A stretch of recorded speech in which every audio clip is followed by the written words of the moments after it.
नमस्कार दोस्तों, मैं Virat sir super word classes में आपका अभिनंदन, वंदन और स्वागत करते हैं। मित्रों, आज मैं बात करने आया हूं पाकिस्तान शब्द की उत्पत्ति पर।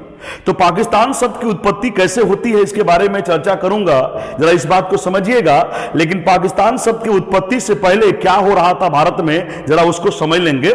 कहा गया कि धीरे धीरे भारत में कंपनियों ने व्यापार करने का अपना मार्ग बनाया। धीरे धीरे कंपनियां भारत में व्यापार करने लगी, लेकिन एक ऐसी कंपनी जो भारत में व्यापार करते करते भारत के शासन व्यवस्था को अपने कब्जे में ले लेती है और धीरे धीरे उस कंपनी को हटा करके उस देश के लोग जो है आकर के भारत के शासन को संभाल लेते हैं। उस देश का नाम है ब्रिटेन, लंदन जिसको आप बोलते हैं ब्रिटेन। पुराने जमाने में इसको यूनाइटेड किंगडम के नाम से भी जाना जाता था। तो कहा गया कि ईस्ट इंडिया कंपनी का भारत में व्यापार चलने लगा। व्यापार चलते चलते यह कंपनी जो है भारत में ढेर सारा अत्याचार करती है। तो वहां के लोगों ने कंपनी को हटाने के बाद ब्रिटेन की शासी व्यवस्था, ब्रिटेन के राजा रानी का व्यवस्था जब भारत में स्थापित होता है तो इनके कानून को लेकर के भारत में जब ये अपना नियम कानून लागू करते हैं तो इनका कोई उद्देश्य नहीं होता है कि भारत का विकास किया जाए, कोई उद्देश्य नहीं होता है कि भारत के समाज को कैसे सुधारा जाए। इनका सिर्फ उद्देश्य होता है कि भारत में जितना है उसको लूट लिया जाए और लूट करके ब्रिटेन भेज दिया जाए। इनका सिर्फ उद्देश्य यही था। तो कहा गया कि अंग्रेजों को भारत में भगाने के लिए ढेर सारे लोगों ने जब अंग्रेजों का विरोध किया तो यही अंग्रेज हमारे ऊपर तमाम प्रकार का नियम कानून लगा करके कहीं हमको फांसी पर दे दिए, कहीं हमें शूट कर दिए, तो कहीं ना कहीं हमें जेल में डाल दिए। तो ढेर सारे लोग जो है जेल की यात्रा भी करते हैं, ढेर सारे लोग फांसी पर चढ़ जाते हैं। तो कहा गया कि जब हम अंग्रेजों को भगा रहे थे तो इसी में कोई ऐसा एक गुट बना जिसने भारत में रहने से मना कर दिया और भारत से अलग होने का बार बार नारा लगाने लगा। तो उसी गुट का नाम है पाकिस्तान। तो पाकिस्तान के बारे में आज आपको बताऊंगा, ज्यादा मुद्दों पर बात न करते हुए सिर्फ पाकिस्तान के बारे में आज आपको बताऊंगा कि पाकिस्तान का नींव कब रखा गया, पाकिस्तान शब्द की उत्पत्ति कैसे होती है, ये सारी बातों पर चर्चा करेंगे। आज आप समझिएगा बेटा कि मैं कहानी वहां से लेकर चल रहा हूं 1905 से। 1905 में कहा गया कि 1905 में एक गवर्नर था जिसका नाम था लॉर्ड कर्जन। जरा समझिएगा, उसका नाम था लॉर्ड कर्जन। और लॉर्ड कर्जन की जो नीति थी उस नीति का नाम था फूट डालो शासन करो, जिसको इंग्लिश में बोलते हैं डिवाइड एंड रूल।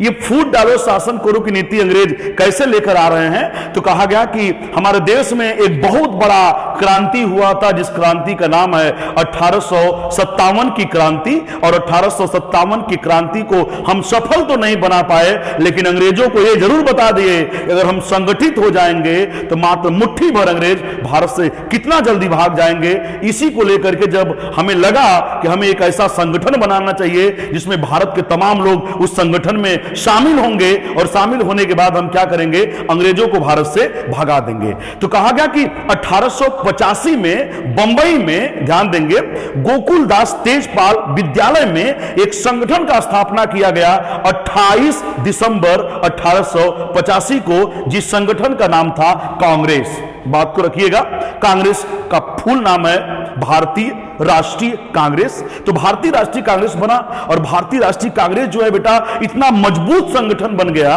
कि भारत में अंग्रेज भारतीय राष्ट्रीय कांग्रेस जैसे संगठन से जब थर्राने लगे, कांपने लगे, तो कहा गया कि अंग्रेज समझ गए थे कि भारतीय राष्ट्रीय कांग्रेस के संगठन को कैसे तोड़ा जाए। तो 1905 में भारत के विभाजन का नारा आ गया। 1905 में ही नींव पड़ गया था भारत के विभाजन का। जरा समझिएगा, 1905 में एक गवर्नर था जिसका नाम था कर्जन, और कर्जन की नीति थी फूट डालो शासन करो। और ध्यान देंगे, एक बंगाल का इलाका, बंगाल का, अच्छा बंगाल को ही क्यों बांटा? तो कहा गया कि बंगाल को अंग्रेज इसलिए बांट रहे हैं कि सबसे ज्यादा अगर क्रांतिकारी गतिविधियां कहीं उठी हैं तो बंगाल से उठी हैं, इसलिए बंगाल को जो है बांटा जा रहा है। तो लॉर्ड कर्जन जो है बंगाल को दो भागों में बांटा। एक भाग का नाम रख दिया पश्चिम बंगाल, एक भाग का नाम क्या रख दिया, पश्चिम बंगाल, और दूसरे भाग का नाम क्या रख दिया, पूर्वी बंगाल।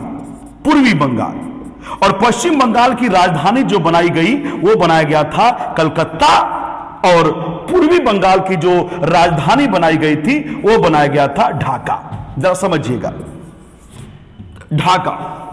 उसके बाद विभाजन हुआ, बंगाल का विभाजन हुआ, पूर्वी बंगाल किया गया, पश्चिमी बंगाल किया गया। कहा गया विभाजन करने के बाद लोगों ने पूछा कि बंगाल का विभाजन किस लिए हो रहा है, तो करजन ने कहा कि बंगाल का विभाजन हम इसलिए कर रहे हैं कि बंगाल प्रांत बहुत बड़ा प्रांत है, और उस प्रांत को जब हम तोड़ देंगे, उसको छोटे छोटे टुकड़ों में कर देंगे, तो शासन करने में भी आसानी हो जाएगी, उस प्रांत का विकास करने में भी आसानी हो जाएगी। इसलिए बंगाल प्रांत का विभाजन कर रहे हैं। लेकिन कहा गया कि बंगाल प्रांत का विभाजन अंग्रेज इसलिए कर रहे थे कि भारत में हिंदू और मुस्लिम की एकता को तोड़ दिया जाए। तो भारत में हिंदू और मुस्लिम की एकता को तोड़ने के लिए बंगाल प्रांत का विभाजन किया गया है और नीति चलाई गई, फूट डालो शासन करो की नीति। और उसी दिन से हिंदू मुसलमान का प्यासा हो गया, मुसलमान हिंदू का प्यासा हो गया। तो उधर त्रिशूल लेके कूद रहे हैं मुसलमान को मारने के लिए, इधर मुसलमान तलवार लेके कूद रहा है हिंदू को मारने के लिए। ये जो गेम खेला गया बेटा हिंदू मुसलमान के नफरत का, ये 1905 में गेम खेला गया था। अंग्रेज खेले थे, हिंदू मुसलमान को भारत में बांटे थे। बात को समझिएगा। तो भारत में फुटमत लाने वाला काम, हिंदू मुसलमान का विभाजन करने वाला काम, हिंदू मुसलमान से नफरत करे, मुसलमान हिंदू से नफरत करे, और आज तक ये नफरत चलती आ रही है। तो इसका सिर्फ जो है जिम्मेदार कौन है, तो अंग्रेज हैं। 1905 में ये गेम खेला गया था। इससे पहले किसी प्रकार का कोई नफरत हिंदू मुसलमान में नहीं था। वो अपने धर्म को लेकर के जागरूक थे, हिंदू अपने धर्म को लेकर जागरूक था, लेकिन इस प्रकार का कोई नफरत नहीं था। लेकिन जरा समझिएगा कि मैटर क्या होता है। अब पूर्वी बंगाल पश्चिमी बंगाल बट गया, तो कहा गया बेटा कि इनका जो है अलग प्रतिनिधित्व की व्यवस्था भी कर दी गई थी। तो मैं वहां पर नहीं जाऊंगा। मुसलमानों का अलग प्रतिनिधित्व, पश्चिम बंगाल में कांग्रेस का अलग प्रतिनिधित्व, ऐसा कर दिया गया। एक बात और समझिएगा कि पूर्वी बंगाल का विभाजन करने के बाद अंग्रेजों ने हमारे साथ गेम क्या खेला, तो गेम हमारे साथ 1905 में बंगाल का विभाजन कर रहे हैं, और कांग्रेस पार्टी का टक्कर देने के लिए मुसलमानों को अंग्रेजों ने चढ़ा दिया कि तुम्हारी भी मुस्लिम भाइयों की पार्टी होनी चाहिए। जिस प्रकार से हिंदुओं की पार्टी कांग्रेस है, उसी प्रकार से मुस्लिम भाइयों की भी एक पार्टी होना चाहिए। उस पार्टी का नाम क्या होना चाहिए, तो दो नेता बंगाल में निकल कर आए। एक नेता का नाम था सलीम खान, सलीम खां, और एक का नाम था आगा खां। सलीम खां और आगा खां दो लोगों ने 1906 में मुसलमान भाइयों की एक अलग की पार्टी होनी चाहिए, जिस पार्टी का नाम रखा गया मुस्लिम लीग। मुस्लिम लीग। अगर कभी क्वेश्चन पूछता है कि मुस्लिम लीग का पूरा नाम क्या है, तो मुस्लिम लीग का पूरा नाम है अखिल भारतीय, मुस्लिम लीग का पूरा नाम है अखिल भारतीय मुस्लिम लीग। मुस्लिम लीग और अखिल भारतीय मुस्लिम लीग की स्थापना का उद्देश्य सिर्फ यही है कि मुसलमान भाइयों का सुरक्षा हम करेंगे। तो मुसलमान भाइयों का हम सुरक्षा करेंगे मुस्लिम लीग के द्वारा।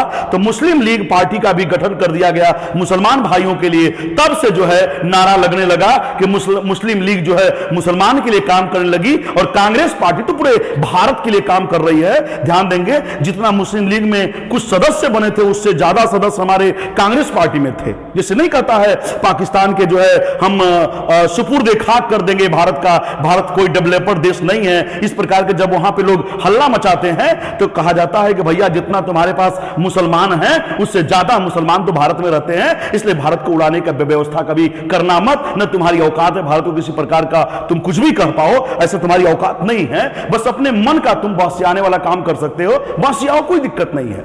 जरा समझिएगा। तो कहा गया बेटा कि यहीं से नींव रखी गई। 1906 में मुस्लिम लीग की स्थापना की गई, और यही मुस्लिम लीग बाद में चलते चलते चलते चलते चलते इसी में एक नेता बनते हैं जिनका नाम है मोहम्मद अली जिन्ना। जिनका नाम है मोहम्मद अली जिन्ना। वही जिन्ना जो है इसी मुस्लिम लीग के अधिवेशन को लेकर के पहली बार भारत में पाकिस्तान के मांग को जो है मांगते हैं। तो मैं वही से बात करने जा रहा हूं। थोड़ा समय मिटा दूं, उसके बाद मैं बात करूंगा। जरा समझिएगा, रिवीजन करते रहेंगे। जब तक रिवीजन नहीं करेंगे जीवन में कुछ नहीं कर पाएंगे। तो रिवीजन करते रहेंगे।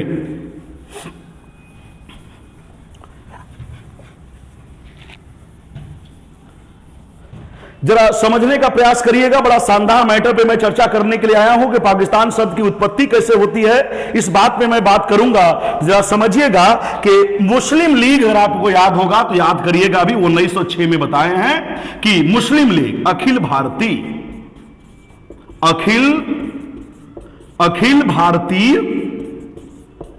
मुस्लिम लीग। तो अखिल भारतीय जो मुस्लिम लीग है, जिसका स्थापना 1906 में हो गया था, ये भी मुस्लिम लीग जो है, जिस प्रकार से भारतीय राष्ट्रीय कांग्रेस प्रत्येक साल अपना अधिवेशन किया करती थी कि इस साल हमें क्या करना है, अगले साल हमें क्या करना है, तो प्रत्येक साल जो है अपना अधिवेशन करके अंग्रेजों को भारत से भगाने का जो है वो अपना अधिवेशन में अपनी बात को रखती थी कि इस बार हमें कौन सा आंदोलन करना है, अगले साल हमें क्या करना है, ये सारा बात। तो उसी के अनुसार जो है मुस्लिम लीग भी अपना अधिवेशन किया करती थी, कांग्रेस का नकल करते हुए। तो कहा गया कि मुस्लिम लीग का एक अधिवेशन होता है इलाहाबाद में। तो मुस्लिम लीग का एक अधिवेशन होता है इलाहाबाद में, और यह अधिवेशन होता है 1930 में। और इस अधिवेशन के जो अध्यक्ष बनाए जाते हैं, इस अधिवेशन के दो अध्यक्ष बनाए जाते हैं, उनका नाम है कवि मोहम्मद इकबाल। उनका नाम है कवि मोहम्मद इकबाल। उनका नाम है कवि मोहम्मद इकबाल। और कवि मोहम्मद इकबाल ने 1930 में ही एक बात बोल दिया था। क्या बोल दिया था कि हमारे जो मुस्लिम हैं, मुस्लिम भाई हैं, हमारे जो मुसलमान हैं, उनके लिए एक अलग का प्रांत होना चाहिए। समझिएगा, मुस्लिमों के लिए अलग का एक प्रांत होना चाहिए। तो मुस्लिमों के लिए अलग का एक प्रांत होना चाहिए। 1930 में मोहम्मद इकबाल एक कवि थे, इन्होंने जो है कह दिया था कि मुस्लिमों का अपना एक अलग का प्रांत होना चाहिए। लेकिन ये वही मोहम्मद इकबाल हैं बेटा, जिन्होंने कहा था कि सारे जहां से अच्छा हिंदुस्तान हमारा।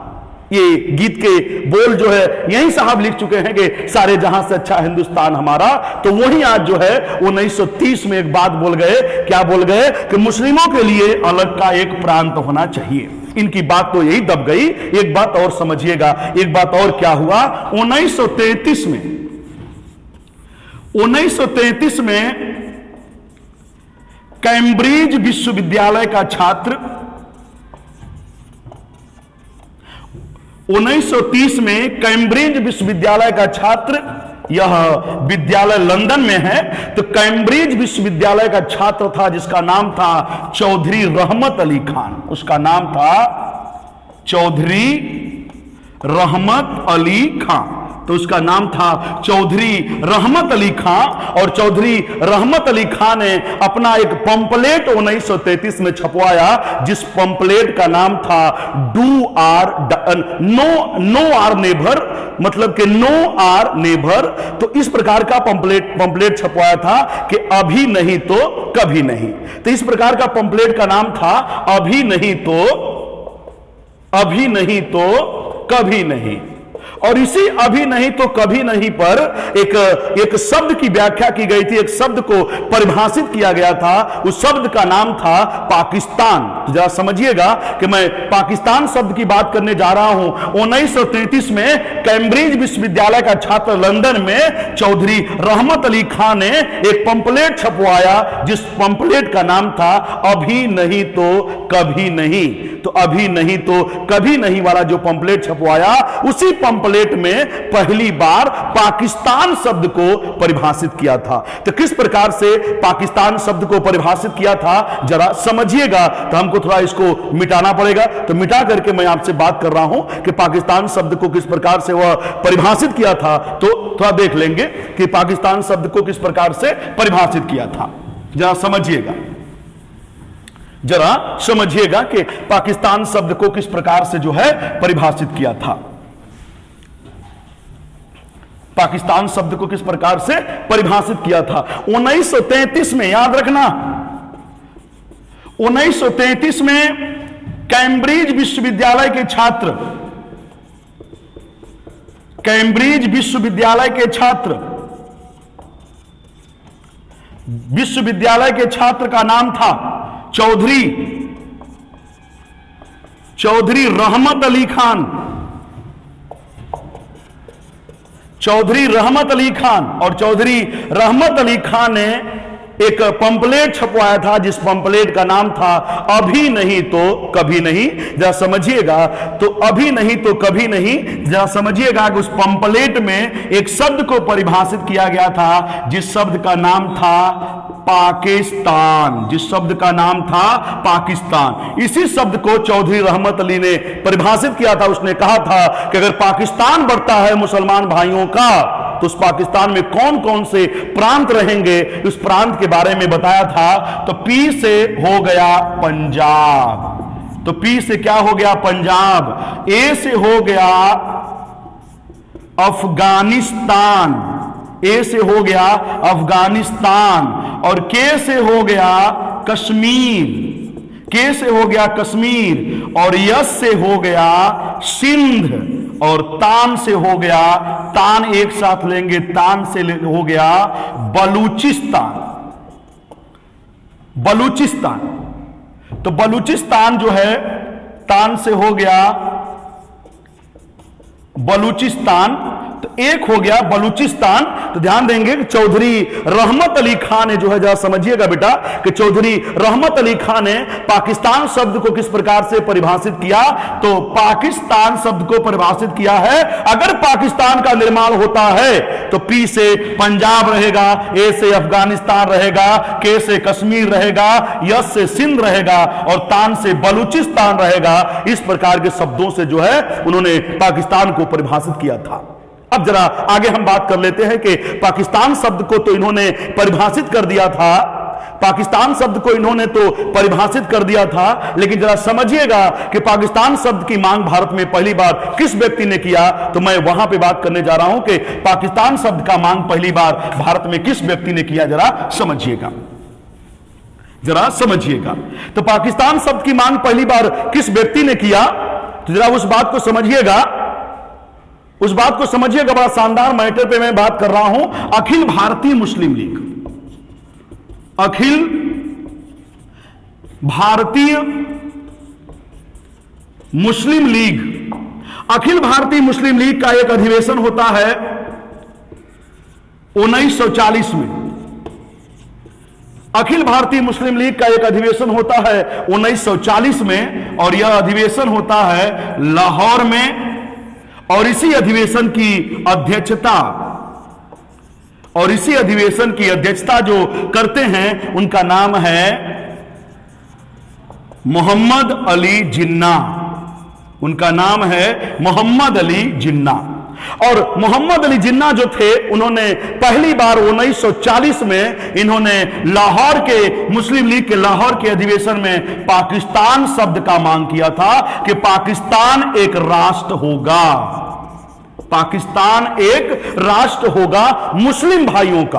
कभी क्वेश्चन अगर पूछा कि पाकिस्तान नामक राष्ट्र का मांग पहली बार किस व्यक्ति ने किया था, तो अखिल भारतीय मुस्लिम लीग का एक अधिवेशन हुआ था लाहौर में 1940 में, और उस समय अध्यक्षता किए थे मोहम्मद अली जिन्ना। और मोहम्मद अली जिन्ना ने पाकिस्तान शब्द का जो है पहली बार, शब्द का नहीं, पाकिस्तान एक राष्ट्र होगा ऐसा मांग किए थे मोहम्मद अली जिन्ना। तो मैं वो बात बाद में आपको बताऊंगा, जरा समझेंगे कि मैं वो बात आपको बाद में बताऊंगा कि जिन्ना ने पाकिस्तान शब्द का मांग क्यों किया था। ये सारी बातें, जिन्ना क्या चाहता था, कई लोग बोलते हैं कि जिन्ना प्रधानमंत्री बनना चाहता था, तो ये सारे का सारा लेक्चर मैं बाद में बात करूंगा। लेकिन हमारा सिलेबस जो है वो पाकिस्तान शब्द की उत्पत्ति पर है, तो कह देंगे कि पाकिस्तान शब्द का प्रयोग पहली बार चौधरी रहमत अली ने किया था, और पाकिस्तान नामक राष्ट्र की मांग पहली बार मोहम्मद अली जिन्ना ने किया था। पाक मतलब साफ सुथरा, तान मतलब स्थान, मुस्लिम भाइयों का एक साफ सुथरा स्थान चाहिए, उसी का नाम है पाकिस्तान। तो धन्यवाद मित्रों, अगर आपको मेरा ये सिलेबस पसंद आया तो मेरे चैनल को लाइक, सब्सक्राइब और शेयर करें, सपोर्ट करें, ताकि मैं आपको हमेशा डेली जो है शानदार मुद्दों पर बात करने के लिए हमेशा रूबरू रहूं। धन्यवाद, नमस्कार, प्रणाम।